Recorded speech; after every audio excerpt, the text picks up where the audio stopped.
Hi, my name is Yelsrake, and welcome to my Gauntlet tutorial. Gauntlet is an obtuse and intimidating game casually.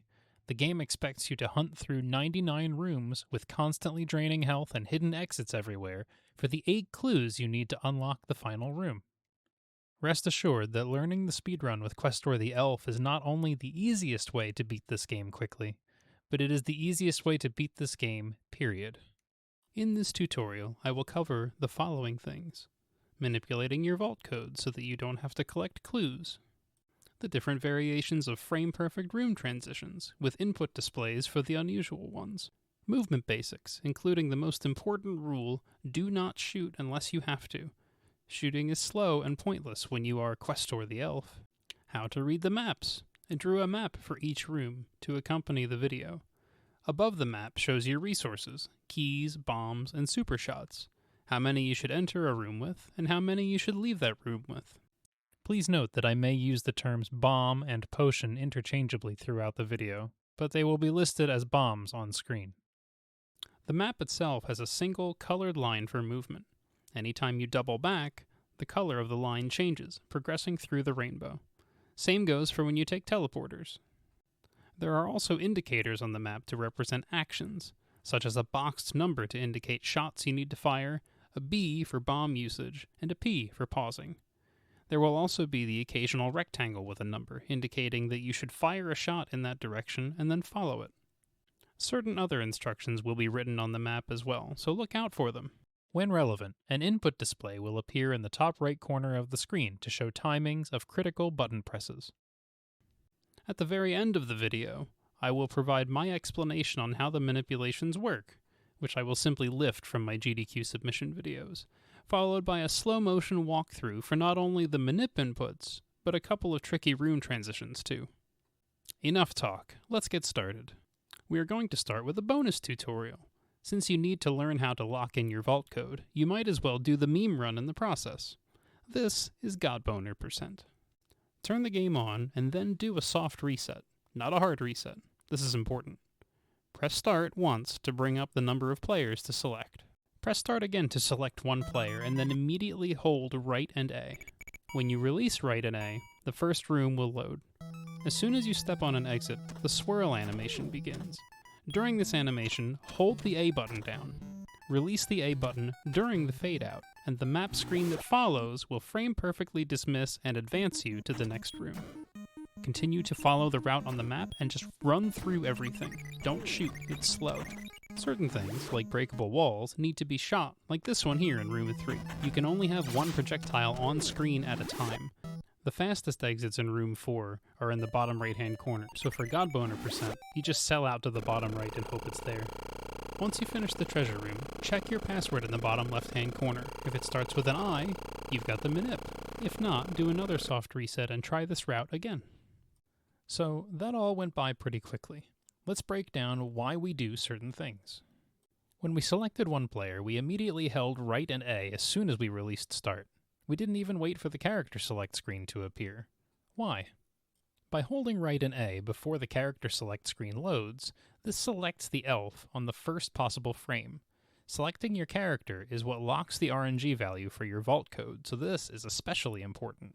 We have a saying in the Gauntlet speedrunning community that Godboner may not be the fastest password, but it is the best. Memes aside, what does that actually mean? In total, there are 32 different vault codes in the game, and they are not created equally. The fastest vault code to input from the R password takes roughly 13 seconds to input optimally, whereas the slowest vault code to input from the 9 password takes 22 seconds. That's a huge difference. Godboner is roughly 3 seconds slower than the R vault code, and, hilariously, is even 1 second slower than the L vault code, which is the other one we can manipulate. Apparently, the community just loves memes, more than it loves the 1 second that it takes for the 4 extra inputs between the I and the L vault codes. We talked about the importance of holding A during the swirl animation and releasing it during the fade out. There are over 40 room transitions done exactly this way in the NE% run. Learning this technique will save you frames on every transition. We also run through all enemies, and we don't shoot them. This is because shooting is slow. In fact, you stop moving when you shoot. so only shoot when you absolutely have to, like to shoot a breakable wall. You can only have one projectile on screen, but you also have auto-fire, so if you need to shoot 3 times to break a wall, simply run right up to it until you are flush with the wall and then hold A for a handful of frames. You'll get used to the timing after a while. As far as the enemies go, they will damage you, but not as much as you think. Questor moves so fast that he skips the damage check a lot of the time. Ghosts are the perpetual exception to this rule, since they immediately die when you touch them. I mentioned selling out to the bottom right corner of the treasure room, but what does that mean? Well, treasure room exit locations are random. The true location is dictated by a value in memory that changes every frame, so it is difficult, but crucially, not impossible, to manipulate. Once you find the exit, the pause screen comes up and your health slowly refills to full. You can press start to dismiss this screen. There is a slow motion breakdown of the inputs and input timing for optimal treasure room dismissal at the end of this video. By the way, that health refill is super important. The run hinges on this constant ebb and flow of your health. Now then, on to the any % run. After completing a successful Godboner run, do a soft reset. This should guarantee you the Godboner vault code, provided you don't sit on the title screen too long, and buffer right and A on the character select screen exactly like you did before. Time starts when Questor appears in Room 1. Room 1 is very straightforward. Grab key, open door, and shoot the wall that reveals an exit to Room 5.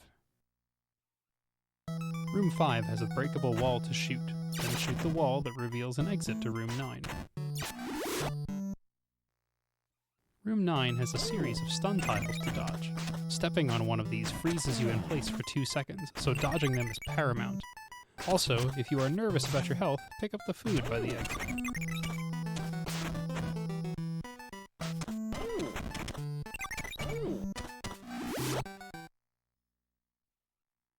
Room 10 has the first trap tiles you encounter.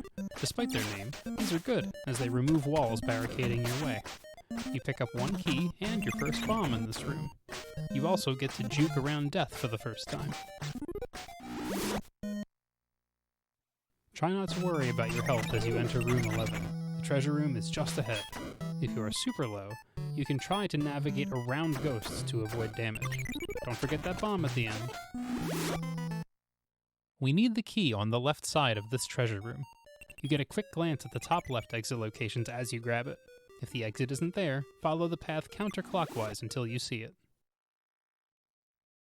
Start this level by running down and grabbing the key, and be careful hitting the trap tiles while avoiding the stun tiles. Easier said than done, but you get better at it the more you practice. This is why we collected all of those keys. Hold up and right to win. Head straight up to a box of super shots hidden in the wall. Your next 11 shots will go through most things and will be used strategically. We don't need the key in this treasure room, so similar to Godboner %, we sell out to the bottom right quadrant first, then follow the path counterclockwise. This room has a little bit of doubling back, but it's for a critical item, the shot power potion. Since we hardly shoot anything, you don't really see the impact of this bonus until the very end of the run, but it's definitely faster to circle back for this than to fight the dragon without it. It's our first teleporter interaction. Enter from the bottom left and hold up and right to come out of the correct teleporter. Holding up and right at the start here will help you grab these keys pretty cleanly. If death isn't trapped behind the wall, you'll have to juke him. Shoot a super shot and follow it through the doors. This way you don't have to spend your precious keys. Hold the direction you want to come out of the teleporters. Up and left, then right. We can see several exit locations as we spawn in, then navigate to the left until we find which of the 9 locations it is. Fire a super shot through the blocks, grab the key and hit that teleporter holding down and left. If you don't come out of the correct teleporter, go back in and hold down and left again. Shoot to the right immediately and follow the path around to a bit of forest wall and shoot that wall out. Then push the block down and run around it. The leeches by the exit are unlikely to move if they are making contact with you, so give them a little space and hopefully they will get out of your way. This room is all about the cubes. Take note of the lineups that we take to make shots 2 and 3. You don't want to be perfectly aligned on the tile, but rather slightly lower. Follow the third shot to the yellow box on the map, so you can then run around the death to the exit. When you exit a treasure room, on room fade out, hold start and A. Once you hear your health refill tick once, release start, then as the map screen fades in, release A. Use your last 2 super shots to shoot the wall and then the door to save a key. Run to the left and pop the generators as you go. Don't take the food at the top, it's a trap. Juke the death and work your way back to the right. If you didn't pop the generators, all the enemies that spawn will slow you down on your way back. Once you hit the teleporter, hold down, and then head back up to the left. I should note, if you didn't have 2 super shots left when you got to room 30 and had to spend a key, it's okay. There are backup keys in several places we will mention later. You might be wondering why we don't manipulate these World 2 treasure rooms. Without getting too deep into it, let's just say the manip is not favorable, so we still roll the dice on these. We get another big upgrade in room 37 in the form of a speed potion. You think the elf is moving fast now, just you wait. Pop these 2 generators as you go past so this section isn't full of enemies upon your return. Hit that trap tile and double back. Grab that speed potion and then zoom to the exit.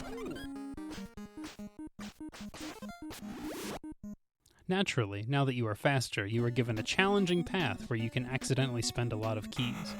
Diagonal inputs are your friend, but don't worry if you clip the edge of a treasure chest on your way out. Run over to the death and use your first bomb. Due to the game's programming, if you aren't neutral on the D-pad when you bomb, it can be ineffective. Be careful, we don't have spare bombs. There are spare keys though, check the blue paths on the map. Make sure you hold left on the teleporter.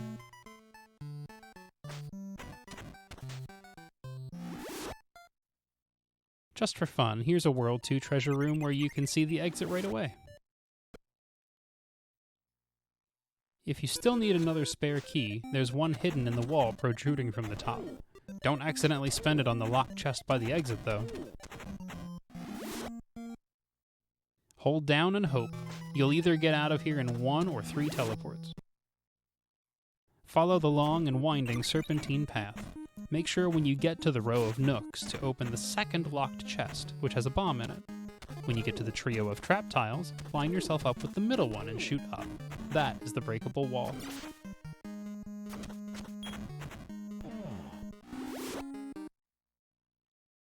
It's usually right around here that we hit 50 treasures. The game automatically pauses to show you that your maximum health has gone up. Just mash start to get back to traversing the labyrinthine behemoth that is the World 3 treasure room. In room 50, follow the specific instructions on the map for the directions to hold as you enter each teleporter. You need to end up in the top left corner of the screen because there is a magic power potion hidden in that wall. Do not run flush up to this wall and shoot because your auto-fire will shoot the potion too, and you need it to finish the run. Push the block down out of the way and then follow the map for a clean path to the exit.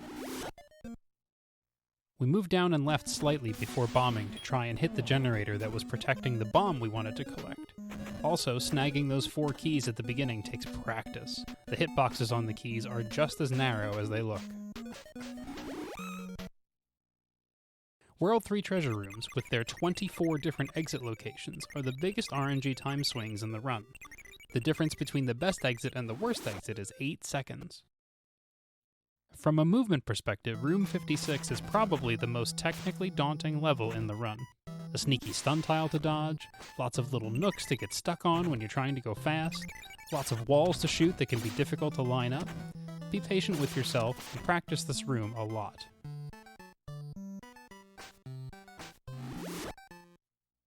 This room is another quick and fun movement room where it's easy to get stuck on a pushable block or a nook. Go right, now go left. Make sure you are holding down and left on this teleporter, otherwise you are going to suffer a massive time loss. As a courtesy, I noted on all 3 World 3 treasure room maps where the manipulated exit would be. As you can see, they are not worth it. Invisible wall room number 1. Draw the letter C. Invisible wall room number 2. I think this looks more like the letter E or maybe a backwards number 3. Invisible wall room number 3. This one definitely looks like a cactus. Here we employ our first pause for damage avoidance. The stun tile stuns you for 2 seconds, but that 2 seconds can elapse on the pause menu. We shot 1 potion after that, which is the equivalent of using one, grabbed the supplies, and headed for the exit. Rub against the bottom wall as you go right. This lets you run through the enemies at the end better for reasons. Also, you had to shoot that chest because there's a death in it. Some fun RNG here. Hold down and right every time you go into a teleporter. The first and third ones may or may not cooperate. Also, here's our first normal manip. Step on the exit and pause, press and hold A, unpause, then release A during the room fade out. That manip guarantees that the exit in room 70 is up, not down. This one is a special manip. There is an explanation and slow motion breakdown of the special manip inputs at the end of this video. This is the outcome of the frame 4 manip specifically. Hold down, then down and right for the 2 teleporters. They don't always behave. Be careful not to open any of these doors at the start. You need 1 key for the bomb chest on the left. You could use a super shot on this door leading to the exit if you needed to, though. The sequence of shots is as follows. Super shot up, super shot left, empty your super shots up, 6 normal shots to the right, then go left and refill your super shots. This prevents death from blocking your path. Normal manip. This is the same as the frame 4 manip from last time. Hold down, then down and right for the 2 teleporters. They don't always behave. This is the first time we encounter something we cannot run through. Run up to each of the 2 generators on the path and shoot them. Spend your last key at the top, and then shoot the door at the bottom. You can use the last generator to help you line up a super shot to reveal the exit while you gather supplies. Normal manip. If you did the manip correctly, the exit should be right 2, up 2. If it's not there, try right 1, up 2. The goal here is to get to the top left exit. It's the only good one. The map shows 2 diagonal shots that you should practice, as they can take care of multiple breakable walls in a single go. You will also have to carefully bait the death. Properly aligned diagonals can be held here for safe navigation. Here we employ our second pause for damage avoidance. This one is critical, as this 3-room sequence is where we are most vulnerable and enemies here hit like a truck. You can get greedy and skip the second bomb if you want. If so, you can skip the bomb pickup in room 100. Once you step on the exit, press and hold left through the room and map transition. This might be the most important bomb you place. The generators over the wall need to go or your run is probably dead. Make your way through the serpentine path and grab those 2 keys and that black box at the top, which grants you temporary invulnerability, which, thanks to our manipulations, should last through room 99. Normal manip.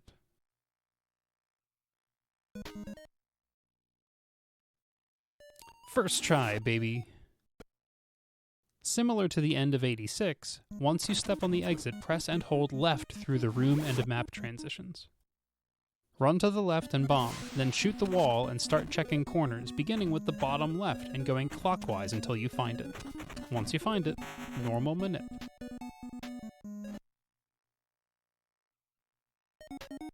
Because you held left through the previous exit transition, this exit is right 1, down 2. Clearing the treasure room screen transition perfectly here guarantees that you will get the top right exit in room 93. There is an explanation and slow motion breakdown of treasure room inputs at the end of this video. Hit the trap tile to unlock the top right exit and grab the bomb, then double back and make your way up.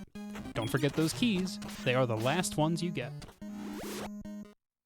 If you get good leech RNG, you will be able to get to a spot where all 6 are on screen so you can bomb them all. If you can't get them all, try to get 4 or 5. We need 3 bombs to carve out our path to victory. Move to your spots with purpose, release the D-pad, bomb, and go. It might feel like a waste to spend a bomb on that leech, but trust me, it's not going to get out of your way. Follow your shot through the grunts to the exit. It is faster to get to all of the letters in Godboner by pressing down, and to get to the 7 by pressing up.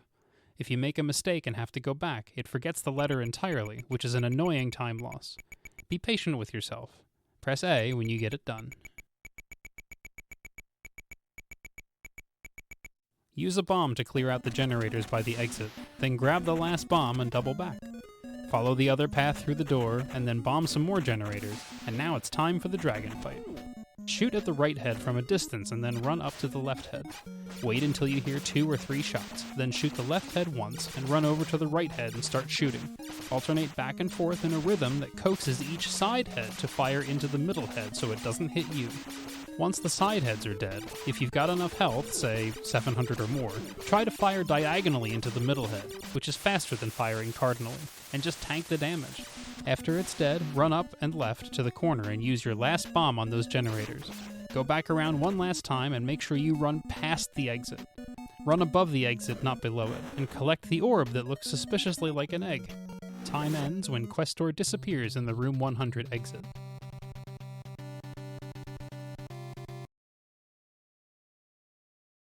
Here's a safer strat for the middle head of the dragon.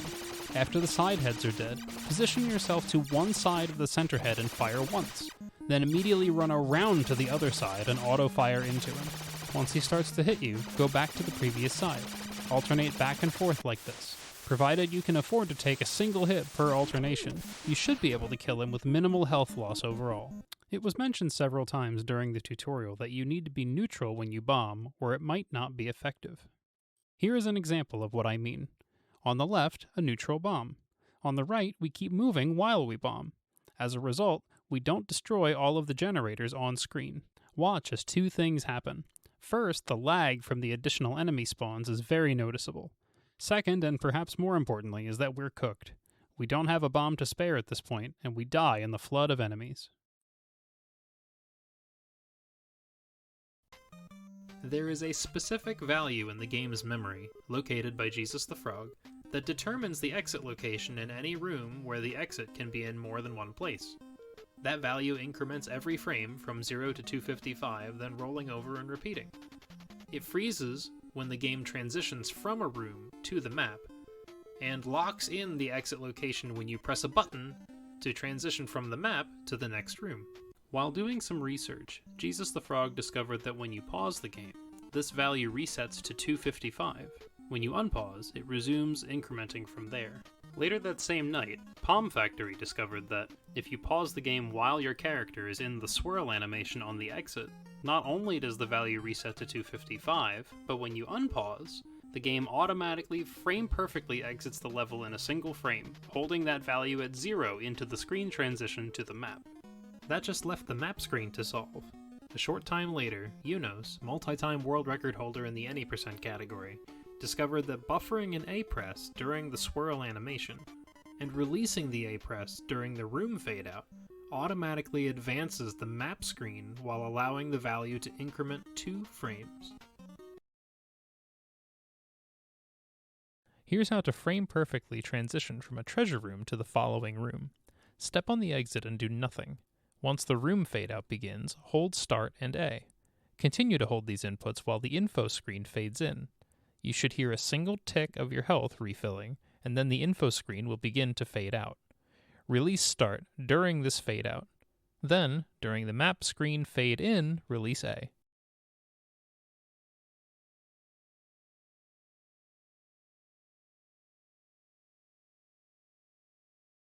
Here's how to transition cleanly out of room 66. Step on the exit and do nothing.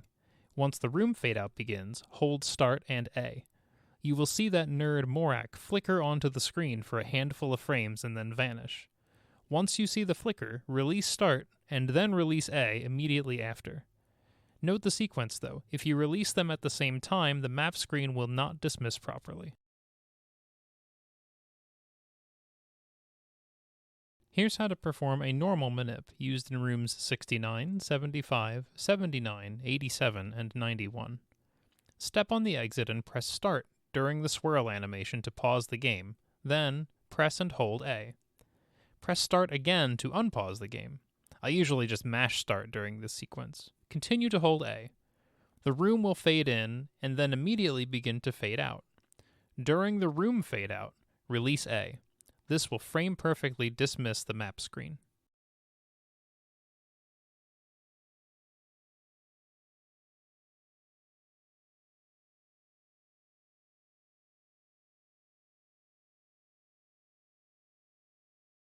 The special manip in Room 70 combines the inputs of the Room 66 transition with the manipulation inputs, and you get different results depending on your input timing.